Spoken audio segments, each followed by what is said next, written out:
A very good evening to all of you. Today we are starting our new topic that is international organizations of the subject international business, जो कि इसमें हम आज बहुत ही important points के साथ dates भी याद करने वाले हैं। तो यूनाइटेड नेशन एक इंटरनेशनल ऑर्गेनाइजेशन है, फाउंडेड इन 1945 में after world war second. Its charter was signed in San Francisco. कहाँ पे इसको साइन किया गया था? सैन फ्रांसिस्को में ऑन जून 26 1945। और ये एग्जिस्टेंस में कब आया? सबसे मेन इम्पॉर्टेंट जो डेट है ना हमारी, ये यही है कि 24 ऑक्ट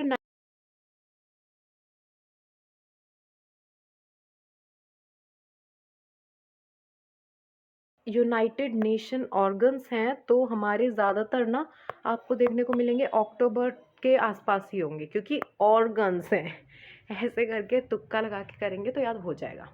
ठीक है, इसके प्रेडिसेसर कौन है? League of Nations, created by the treaty of Versailles in 1919 and disbanded in 1946।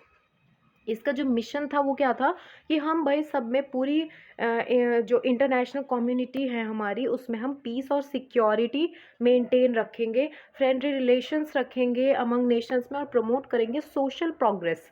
यानी कि जो भी हमारे इकोनॉमिकली बैकवर्ड सेक्शंस हैं उनको हम क्या करेंगे? सोशल प्रोग्रेस करेंगे, उनका बेटर लिविंग स्टैंडर्ड्स देंगे और उनको ह्यूमन राइट्स प्रोवाइड करेंगे।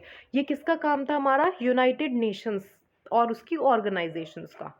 नाउ इसके हेडक्वार्टर देखो कहाँ था? न्यूयॉर्क में इसका हेडक्वार्टर। यूनाइटेड नेशन है ना, तो न्यूयॉर्क में था इसका headquarter. Official language Arabic, English, French, Chinese, Spanish, Russian है। मेंबर इसमें लेटेस्ट जो कि हमेशा पूछे जाते हैं एग्जाम में, कॉम्पिटिटिव एग्जाम्स में, कि यूनाइटेड नेशन के मेंबर्स कितने हैं? 193। और मेंबर्स ऑफ साउथ सूडान के हैं सारे। सेक्रेटरी जनरल कौन है? एंटोनियो। इसको अच्छे से याद कर लेना, एंटोनियो, GUTERRES, जो कि पोर्तुगल के हैं। ठीक है, अब उसके बाद फर्स्ट हमारे ऑर्गन है यूनाइटेड नेशन जनरल असेंबली। ये एक मेन डेलिब्रेटिव ऑर्गन और कंपोज्ड है जिससे किससे? नंबर स्टेट, मतलब मेंबर स्टेट से, जो कि जिसका हर एक का एक वोट माना जाता है। ठीक है, मतलब अगर ये सारी जो ऑर्गन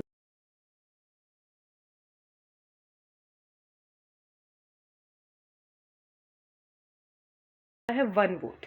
ठीक है, general assembly appoint secretary general of UN based on recommendation given by security council. General assembly elect करता है non permanent members in security council. ठीक है, एंड इलेक्ट करता है member for social economic council. उसके बाद ये along with security council, general assembly जजेस to international court of justice. ये तो हूबहू ऐसे ही लाइंस को जस्ट देखने की बात है। मेन हमारी डेट्स जो थी वो थी हमारी कि ये 193 इसमें मेंबर्स होते हैं, और ये एस्टेब्लिश कब हुआ, एग्जिस्टेंस में कब आया? वो 24 ऑक्ट 1945 में। उसके बाद है हमारा size of each state compulsory contribution depends mainly on its economic strength through its state of development and debt situation are also taken into account and member countries and voluntary contribution to UNESCO, WHO, UN programmes, जैसे कि हमारे UN high commission हो गए। ठीक है, for refugees, UNHCR, UN children's fund, UNHCR, जो ये हमारी हो गई, इससे ज़्यादा हमारे एसोसिएटेड है, कंट्रीब्यूशन करते हैं इसमें। ठीक है, now United nation security council. तो जो सिक्योरिटी काउंसिल है वो उसकी प्राइमरी रिस्पॉन्सिबिलिटी क्या बनती है कि वो मेंटेन रखे इंटरनेशनल में पीस और सिक्योरिटी। यही इंटरनेशनल जो हमने ऊपर पढ़ा यूनाइटेड नेशन और उसके ऑर्गेनाइजेशन का काम है, हमने मेन में यही पढ़ा था। तो ये भी तो उसकी ऑर्गेनाइजेशन है, एक ऑर्गन है, तो इसका भी काम क्या होगा? पीस फैलाना और सिक्योरिटी रखना। इसके टोटल काउंसिल के 15 मेंबर होते हैं, 5 परमानेंट जो कि UK, US, Russia, France, China, और 10 मेंबर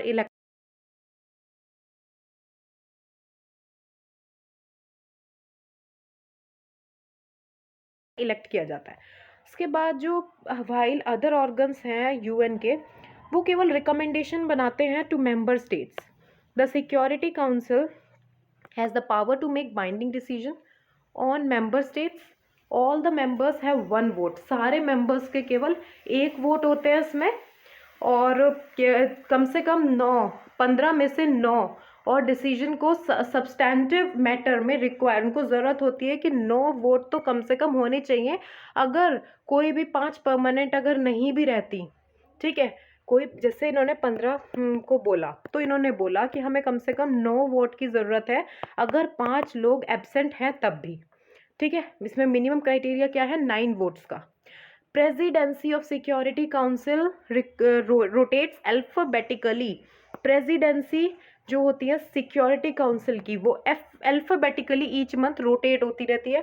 G4 नेशंस क्या है, 4 कंट्री, पता चल रहा है G4 नाम से, G20 है तो 20 कंट्रीज का ग्रुप होता है। इसी तरह G4 है तो 4 कंट्रीज का ग्रुप होगा। Bids for permanent seats in UNSC, Brazil, Germany, India and Japan. Next, uniting for consensus coffee club, ये ग्रुप होता है कंट्रीज़ का जो कि ओपोजिंग करती हैं एक्सपेंशन ऑफ परमानेंट सीट्स। मतलब अगर कोई ऑर्गेनाइजेशन अपनी धाक जमा दे कि हाँ ये 5 सीट हमारी परमानेंट हो गई, तो ये उसका ओपोज करते हैं कि नहीं, ऐसा नहीं होना चाहिए। तो ये परमानेंट सीट का अपोज करते हैं यूनाइटेड नेशन सिक्योरिटी काउंसिल में under the leadership of Italy. Now other members जो होते हैं कॉफ़ी क्लब के, जैसे कि स्पेन हो गया,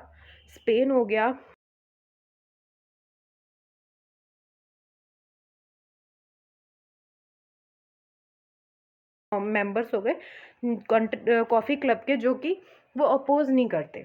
नेक्स्ट है इकोनॉमिक और सोशल काउंसिल। इसमें हमें, आप सोचोगे कैसे क्वेश्चन आएंगे, इसमें क्वेश्चन हमारा ये बनेगा, विच ऑफ द फॉलोइंग, इनमें से कौन सी हमारी यूनाइटेड नेशन ऑर्गन्स में इंक्लूड नहीं होती, ठीक है। तो ऑप्शन कौन कौन से देंगे वो, फर्स्ट देंगे वो, जैसे दे दिया इन्होंने सेक्रेटेरिएट, दूसरा इंटरनेशनल कोर्ट ऑफ जस्टिस, तीसरा दे दिया IMF, फोर्थ दे दिया UNO, और फिफ्थ दे दिया WHO, ठीक है। तो इसमें क्या कर देंगे वो, ABC, ADB, ACD, तो इसमें आंसर क्या होगा हमारा, फिफ्थ और थर्ड, IMF और WHO इसका आंसर, मतलब इसमें इंक्लूड नहीं होगा, ठीक है। ऐसे इसमें क्वेश्चंस बनेंगे। और फिर एक क्वेश्चन ऐसे बन सकता है कि जो यूनाइटेड नेशंस हैं उसके कितने मेंबर्स होते हैं, मेंबर्स कितने हैं, तो हमने अभी पढ़ा है कितने होते हैं, 193 मेंबर्स, ठीक है। इस टाइप के क्वेश्चंस आएंगे। Now doubt clear. Now international court of justice, it is principal judicial organ of United Nation, it is located at the Netherland में ये लोकेटेड है, ठीक है। It settles legal disputes between the states and gives advisory opinion to United,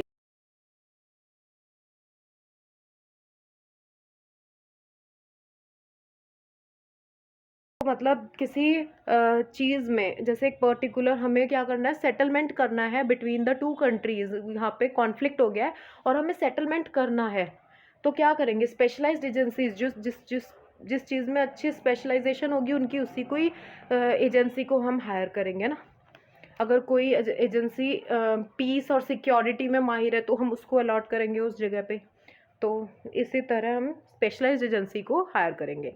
compose of 15 जजेस, ये क्या compose करता है, 15 जजेस अपॉइंटेड बाय जनरल असेंबली 9 साल के लिए, और वो कितने के लिए था, 2 ईयर्स के लिए, ठीक है। एवरी सिटिंग जज must be from different nation, हर दूसरा अलग अलग नेशन से होना चाहिए, ये नहीं कि 3-4 तो हमने अपने ही नेशन से ले लिए, नहीं, ये गलत रूल के विरुद्ध हो जाएगा, अगेंस्ट द रूल। नाउ अब ये हेडेड किसके द्वारा होता है, secretary general assisted by staff of international civil servants world wide. International court of justice, ये एक प्रिंसिपल जज organ of the United Nation, located होता है नीदरलैंड में, ये हम पढ़ चुके हैं। इसके बाद it settle disputes between states and gives advisory opinions to the United Nation or specialized agencies. हाँ, उसके बाद हमें देखो स्पेशलाइज एजेंसीज में कौन कौन सी हैं, जैसे ILO, आपको पता है जैसे एक ऑर्गेनाइजेशन है, उसमें अगर बहुत सारे लेबर लगे हुए हैं तो ऐसा तो है नहीं सारे सेम नेचर के होंगे, सारे सेम उनके स्किल्स होंगे, ऐसा तो नहीं होता ना, सारे डिफरेंट बैकग्राउंड से, डिफरेंट कंट्रीज से, डिफरेंट स्किल्स लेके, तो सारे अलग अलग नेचर के होंगे। तो उस कम इसीलिए जो हमारी फैक्ट्रीज होती हैं जहाँ लेबर होते हैं, एम्प्लॉयज़ होते हैं, या फिर कंपनीज ले लो, वहाँ पे कॉन्फ्लिक्ट्स होने के चांसेस बहुत ज़्यादा होते हैं।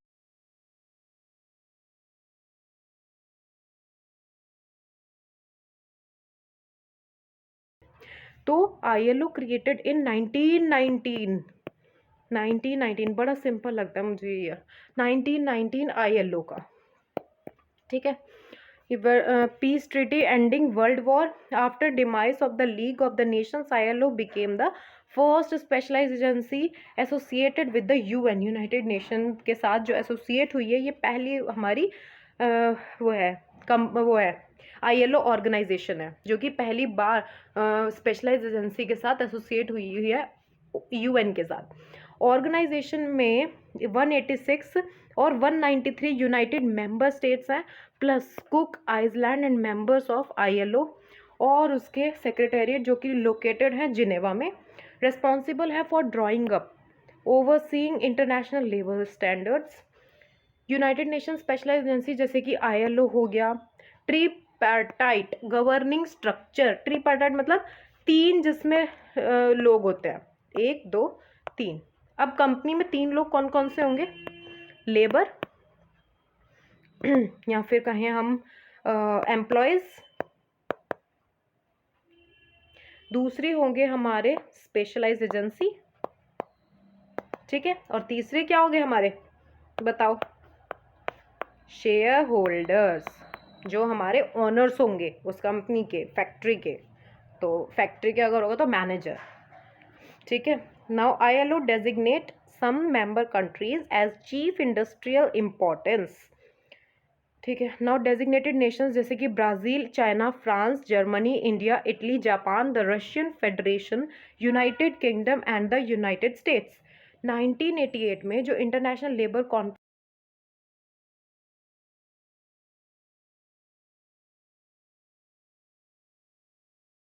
aims to eliminate all forms of forced or compulsory labor, abolition of the child labor, ये जो है चाइल्ड लेबर के बिल्कुल खिलाफ थे कि अगर कोई भी चाइल्ड लेबर करेगा तो हम उसके खिलाफ पूरी की पूरी जो भी रूल्स लिखे हुए होंगे हमारी उसमें रेस्ट्रिक्शंस में, जो भी हमारे हमने जब सेटअप की थी अपनी ऑर्गेनाइजेशन, उसमें जो हमने रूल्स रेगुलेशंस लगाए थे, अगर कोई भी किसी भी कंट्री के अंदर जो कि उनके मेंबर स्टेट्स मेंबर कंट्रीज होंगी, उनके अंदर किसी ने भी चाइल्ड लेबर या फिर कोई भी जो कम 18 ईयर्स से अगर कम जो बच्चे होते हैं उनको अगर काम में लगाया या फिर डिस्क्रिमिनेशन किया, employment occupation on the base of caste, religion और एनी अदर क्राइटेरिया, तो हम उसको उससे निकाल देंगे, अपनी ऑर्गेनाइजेशन के ग्रुप से निकाल देंगे।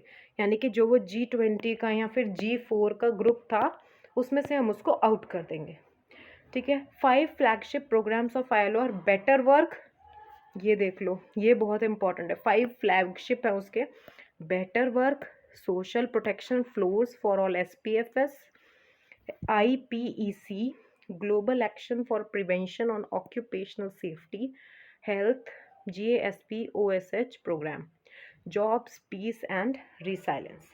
नाउ फूड और एग्रीकल्चर ऑर्गेनाइजेशन, 1945 में हमारी ये ऑर्गेनाइजेशन आई थी, कौन सी, फूड एग्रीकल्चर ऑर्गेनाइजेशन। इसका ऑब्जेक्टिव क्या था, एलिमिनेट करना हंगर और इम्प्रूव करना न्यूट्रिशन और standards by living by increasing agriculture productivity.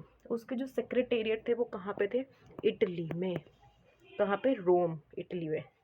Some important की प्रोग्राम्स जो FOA के हैं वो है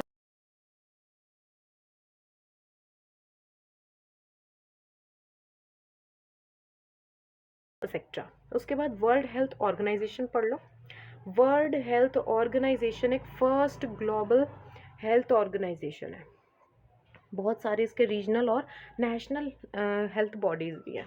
194 तो इसमें मेंबर कंट्रीज़ हैं, और सेक्रेटेरिएट लोकेटेड कहाँ पे है इसका, जिनेवा स्विट्ज़रलैंड में।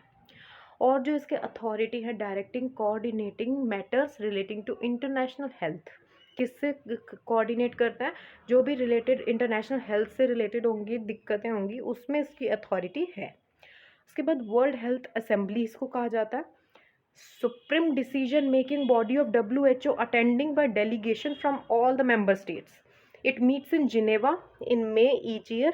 70th World Health Assembly will be held in this year Geneva. ठीक है। नेक्स्ट है हमारा कि एग्जीक्यूटिव बोर्ड भी है इसमें, ये इम्प्लीमेंट करते हैं क्या, decision policies of world health assembly.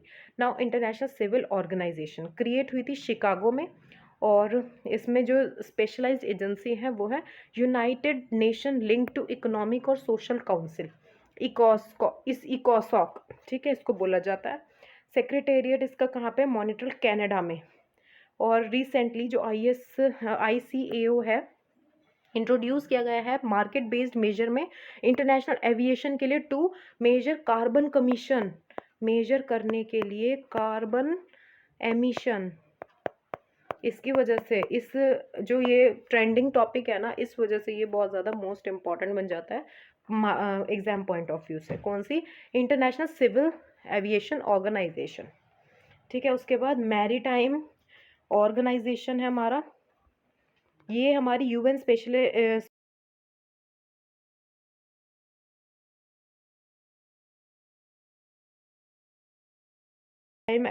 Matters को, ठीक है। IMO जो है मैरीटाइम एनवायरनमेंट प्रोटेक्शन कमिटी है, मैरीटाइम IMO क्या है, मैरीटाइम एनवायरनमेंट प्रोटेक्शन कमिटी, जो रिस्पॉन्सिबल है कोऑर्डिनेट करने के लिए organisation activities in prevention and control of pollution marine. ये भी बहुत इंपॉर्टेंट हो गई, क्योंकि ये मैरीन जो समुद्री इलाके होते हैं उनका पॉल्यूशन को प्रिवेंट करने में सहायता करती है। उसके बाद है world meteorological organisation, most important, इसको तो लिख लो, मोस्ट इम्पॉर्टेंट। ये जो है हमारी 1950 में आई थी, इंटर गवर्नमेंटल ऑर्गेनाइजेशन होती है, become specialised agency United Nation in 1951। उसके बाद ये कहाँ पर सिचुएटेड है, स्विट्ज़रलैंड में। इसकी जो अथॉरिटी है वॉइस ऑन वेदर, क्लाइमेट और वाटर में, ठीक है। Through its members WMO provide forecast of early warning nation, कोई भी डिजास्टर आ जाता है ना तो वर्ल्ड मीटियोलॉजिकल एजेंसी हमें बहुत हेल्प करती है, क्योंकि ये मॉनिटर कर लेती है पहले से ही। कोई अगर अर्थक्वेक आने वाला है, या फिर अर्थक्वेक को तो नहीं कर सकते, कोई अगर सुनामी आने वाली है या साइक्लोन आने वाला है, तो इन डिजास्टर्स को ये पहले ही फॉरकास्ट कर लेती है। World intellectual property organisation, international fund for agriculture organisation IPI, ये सब हम कल वाली क्लास में करेंगे। उसके बाद हम WTO IMF इन सब के बारे में भी बहुत अच्छे से पढ़ेंगे, IBRD वर्ल्ड बैंक के ग्रुप के जो हमारे ग्रुप्स होते हैं। तो thank you so much friends, अगर वीडियो पसंद आई हो लाइक शेयर सब्सक्राइब करना ना भूलें।